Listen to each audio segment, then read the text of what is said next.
श्री साई सतचरित्र अध्याय 49। परीक्षा। 1 हरि कानोबा, 2 सोमदेव स्वामी, 3 नाना साहेब चांदोरकर की कथाएं। प्रस्तावना।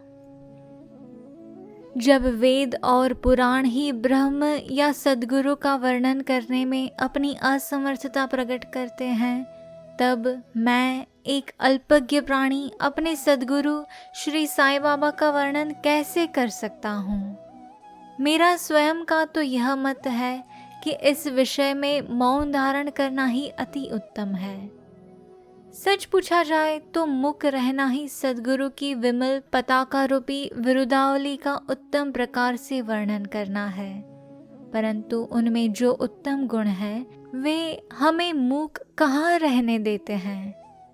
यदि स्वादिष्ट भोजन बने और मित्र तथा संबंधी आदि साथ बैठकर न खाएं तो वह नीरस सा प्रतीत होता है, और जब वही भोजन सब एक साथ बैठकर खाते हैं तब उसमें एक विशेष प्रकार की सुस्वादुता आ जाती है।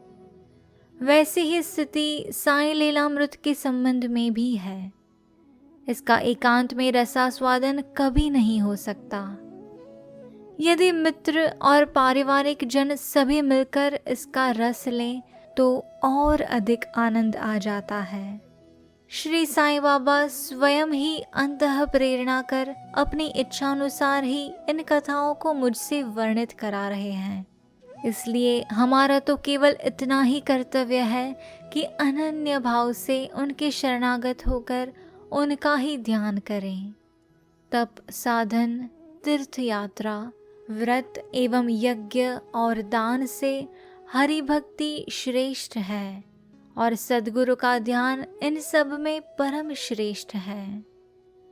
इसलिए सदैव मुख से साईं नाम का स्मरण कर उनके उपदेशों का निधिध्यासन एवं स्वरूप का चिंतन कर हृदय में उनके प्रति सत्य और प्रेम के भाव से समस्त चेष्टाएं उनके ही निमित्त करनी चाहिए।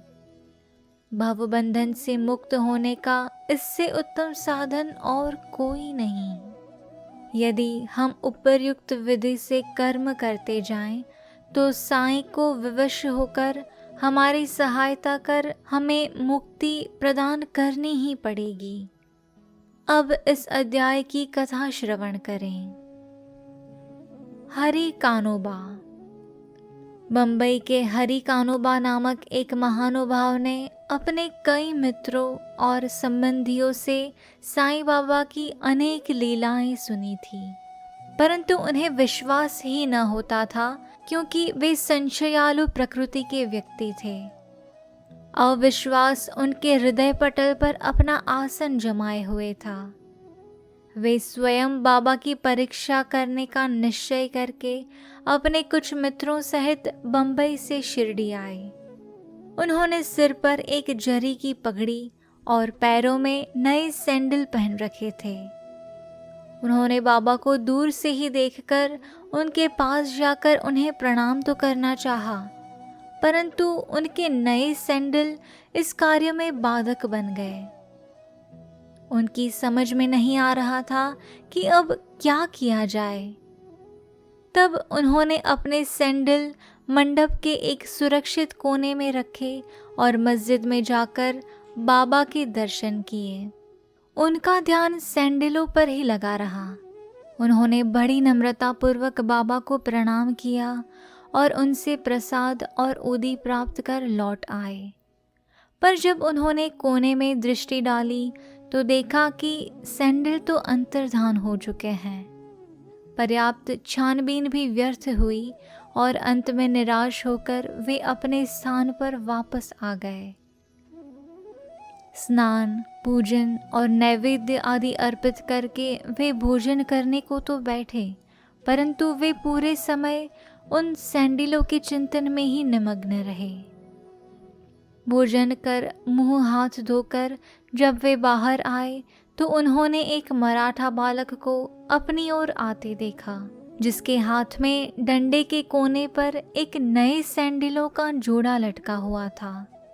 उस बालक ने हाथ धोने के लिए बाहर आने वाले लोगों से कहा कि बाबा ने मुझे यह डंडा हाथ में देकर रास्तों में घूम घूम कर हरि का बेटा जरी का फेंटा की पुकार लगाने को कहा है, तथा जो कोई कहे कि सैंडल हमारे हैं, उससे पहले यह पूछना कि क्या उसका नाम हरि और उसके पिता का क अर्थात कानोबा से है।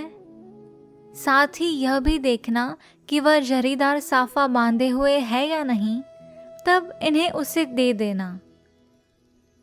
बालक का कथन सुनकर हरि कानोबा को बेहद आनंद व आश्चर्य हुआ।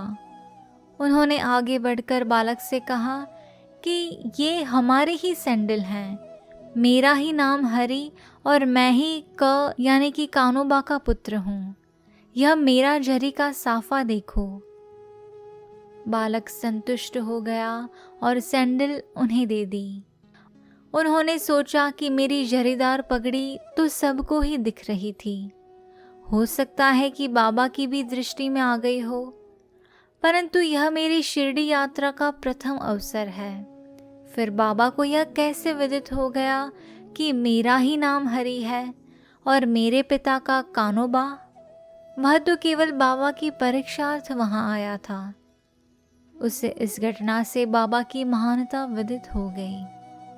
उसकी इच्छा पूर्ण हो गई और वह सहर्ष घर लौट गया। सोमदेव स्वामी। अब एक दूसरे संशयालु व्यक्ति की कथा सुनिए जो बाबा की परीक्षा करने आया था। काका साहेब दीक्षित के भ्राता श्री भाई जी नागपुर में रहते थे। जब वे सन 1906 में हिमालय गए थे, तब उनका गंगोत्री घाटी के नीचे हरिद्वार के समीप उत्तर काशी में एक सोमदेव स्वामी से परिचय हो गया। दोनों ने एक दूसरे के पते लिख लिए। 5 वर्ष पश्चात सोमदेव स्वामी नागपुर में आए और भाई जी के यहाँ ठहरे। वहाँ श्री साईं बाबा की कीर्ति सुनकर उन्हें बड़ी प्रसन्नता हुई तथा शिरडी जाकर बाबा के दर्शन करने की तीव्र उत्कंठा हुई। मनमाड़ और कोपरगांव निकल जाने पर वे एक तांगे में बैठकर शिरडी को चल पड़े। शिरडी के समीप पहुंचने पर उन्होंने दूर से ही मस्जिद पर 2 ध्वज लहराते देखे। सामान्यतः देखने में आता है कि भिन्न भिन्न संतानों का बर्ताव, रहन सहन और बाह्य सामग्रियां प्रायः भिन्न प्रकार की रहा करती हैं, परंतु केवल इनसे ही संतों की योग्यता का आकलन कर लेना बड़ी भूल है। सोमदेव स्वामी कुछ भिन्न प्रकृति के थे। उन्होंने जैसे ही ध्वजों को लहराते देखा तो वे सोचने लगे कि बाबा संत होकर इन ध्वजों में इतनी दिलचस्पी क्यों रखते हैं? क्या इससे उनका संतपन प्रकट होता है? ऐसा प्रतीत होता है कि यह संत अपनी कीर्ति का इच्छुक है। अतएव उन्होंने शिरडी जाने का विचार त्याग कर अपने सहयात्रियों से कहा कि मैं तो वापस लौटना चाहता हूँ। तब वे लोग कहने लगे कि फिर व्यर्थ ही इतनी दूर क्यों आए? अभी केवल ध्वजों को देखकर तुम इतने उद्विग्न हो उठे, तो जब शिरडी में रथ, पालकी, घोड़ा और अन्य सामग्रियां देखोगे तब तुम्हारी क्या दशा होगी?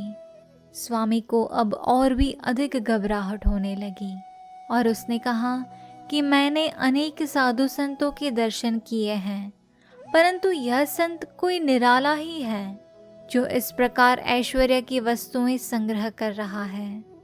ऐसे साधु के दर्शन न करना ही उत्तम है। ऐसा कहकर वे वापस लौटने लगे। तीर्थयात्रियों ने प्रतिरोध करते हुए उन्हें आगे बढ़ने की सलाह दी और समझाया कि तुम यह संकुचित मनोवृत्ति छोड़ दो। मस्जिद में जो संत हैं वे इन ध्वजाओं और अन्य सामग्रियों या अपनी कीर्ति का स्वप्न में भी सोच विचार नहीं करते। ये सब तो उनके भक्तगण प्रेम और भक्ति के कारण ही उनको भेंट किया करते हैं। अंत में वे शिरडी जाकर बाबा के दर्शन करने को तैयार हो गए। मस्जिद के मंडप में पहुंचकर तो वे द्रवित हो गए। उनकी आंखों से अश्रुधारा बहने लगी और कंठ रूंध गया। अब उनके सब दूषित विचार हवा हो गए और उन्हें अपने गुरु के शब्दों की स्मृति हो आई कि मन जहाँ अति प्रसन्न और आकर्षित हो जाए, उसी स्थान को ही अपना विश्राम धाम समझना। वे बाबा की चरण रज में लौटना चाहते थे, परंतु जब वे उनके समीप गए तो बाबा एकदम क्रोधित होकर जोर जोर से चिल्लाकर कहने लगे कि हमारा सामान हमारे ही साथ रहने दो, तुम अपने वापस लौट जाओ।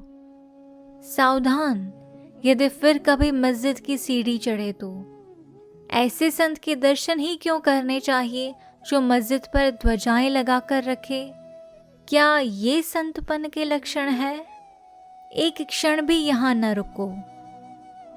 अब उससे अनुभव हो गया कि बाबा ने अपने हृदय की बात जान ली है और वे कितने सर्वज्ञ है। उसे अपनी प्रवृत्ति पर हंसी आने लगी तथा उससे पता चल गया कि बाबा कितने निर्विकार और पवित्र हैं। उसने देखा कि वे किसी को हृदय से लगाते और किसी को हाथ से स्पर्श करते हैं तथा किसी को सांत्वना देकर प्रेम दृष्टि से निहारते हैं, किसी को ओदी प्रसाद देकर सभी प्रकार से भक्तों को सुख और संतोष पहुंचा रहे हैं, तो फिर मेरे साथ ऐसा रूखा बर्ताव क्यों? अधिक विचार करने पर वे इसी निष्कर्ष पर पहुंचे कि इसका कारण मेरे आंतरिक विचार ही थे और इससे शिक्षा ग्रहण कर मुझे अपना आचरण सुधारना चाहिए। बाबा का क्रोध तो मेरे लिए वरदान स्वरूप है। अब यह कहना व्यर्थ ही होगा कि वे बाबा की शरण में आ गए और उनके परम भक्त बन गए। नाना साहेब चांदोरकर। अंत में नाना साहेब चांदोरकर की कथा लिखकर हेमाडपंत ने यह अध्याय समाप्त किया है। एक समय जब नाना साहेब महालसापति और अन्य लोगों के साथ मस्जिद में बैठे हुए थे तो वैजापुर यानी कि औरंगाबाद से एक संभ्रांत यवन परिवार श्री साईं बाबा के दर्शनार्थ आया। कुलवंतियों की लाज रक्षण भावना देखकर नाना साहेब वहां से निकल जाना चाहते थे, परंतु बाबा ने उन्हें रोक लिया। स्त्रियां आगे बढ़ी और उन्होंने बाबा के दर्शन किए। उनमें से एक महिला ने अपने मुंह पर से घूंघट हटाकर बाबा के चरणों में प्रणाम कर फिर घूंघट डाल दिया। नाना साहेब उसके सौंदर्य से आकर्षित हो गए और एक बार पुनः वह छवि देखने को लालायित हो उठे। नाना के मन की व्यथा जानकर उन लोगों के चले जाने के पश्चात बाबा उनसे कहने लगे कि नाना, क्यों व्यर्थ में मोहित हो रहे हो? इंद्रियों को अपना कार्य करने दो, हमें उनके कार्य में बाधक न होना चाहिए। भगवान ने यह सुंदर सृष्टि निर्माण की है, अतः हमारा कर्तव्य है कि हम उसके सौंदर्य की सराहना करें। यह मन तो क्रमशः ही स्थिर होता है और जब सामने का द्वार खुला है तब हमें पिछले द्वार से क्यों प्रविष्ट होना? चित्त शुद्ध होते ही फिर किसी कष्ट का अनुभव नहीं होता। यदि हमारे मन में कुविचार नहीं है तो हमें किसी से भयभीत होने की आवश्यकता नहीं। नेत्रों को अपना कार्य करने दो, इसके लिए तुम्हें लज्जित तथा विचलित न होना चाहिए। उस समय श्यामा भी वहीं थे। उनकी समझ में न आया कि आखिर बाबा के कहने का तात्पर्य क्या है, इसलिए लौटते समय इस विषय में उन्होंने नाना से पूछा। उस परम सुंदरी के सौंदर्य को देखकर जिस प्रकार वे मोहित हुए तथा यह व्यथा जानकर बाबा ने इस विषय पर जो उपदेश उन्हें दिए, उन्होंने उसका संपूर्ण वृत्तांत उनसे कहकर श्यामा को इस प्रकार समझाया। हमारा मन स्वभावतः ही चंचल है, पर हमें उससे लंपट न होने देना चाहिए। इंद्रियां चाहे भले ही चंचल हो जाएं, परंतु हमें अपने मन पर पूर्ण नियंत्रण रखकर उसे अशांत न होने देना चाहिए। इंद्रियां तो अपने विषय पदार्थों के लिए सदैव चेष्टा किया ही करती है, पर हमें उनके वशीभूत होकर उनके इच्छित पदार्थों के समीप न जाना चाहिए। क्रमशः प्रयत्न करते रहने से इस चंचलता को नियंत्रित किया जा सकता है। यद्यपि उन पर पूर्ण नियंत्रण संभव नहीं है, तो भी हमें उनके वशीभूत न होना चाहिए। यदि हम में किसी प्रकार की कुविचार न आए, तो इसमें लज्जा और भय की आवश्यकता ही क्या है। यदि मन को निरीक्ष बनाकर ईश्वर के सौंदर्य को निहारो, तो इंद्रियां सहज और स्वाभाविक रूप से अपने वश में आ जाएगी और विषयानंद लेते समय भी तुम्हें ईश्वर की स्मृति बनी रहेगी। यदि उसे बाह्य इंद्रियों के पीछे दौड़ने तथा उनमें लिप्त रहने दोगे, तो तुम्हारा जन्म मृत्यु के पाश से कदापि छुटकारा न होगा। विषय पदार्थ इंद्रियों को सदा पथभ्रष्ट करने वाले होते हैं। अतएव हमें विवेक को सारथी बनाकर मन की लगाम अपने हाथ में लेकर इंद्रिय रूपी घोड़ों विष्णु पद की प्राप्ति करा देगा, जो हमारा यथार्थ में परम सत्य धाम है, और जहाँ गया हुआ प्राणी फिर कभी यहाँ नहीं लौटता। श्री सद्गुरु साईनाथार्पणमस्तु। शुभम भवतु।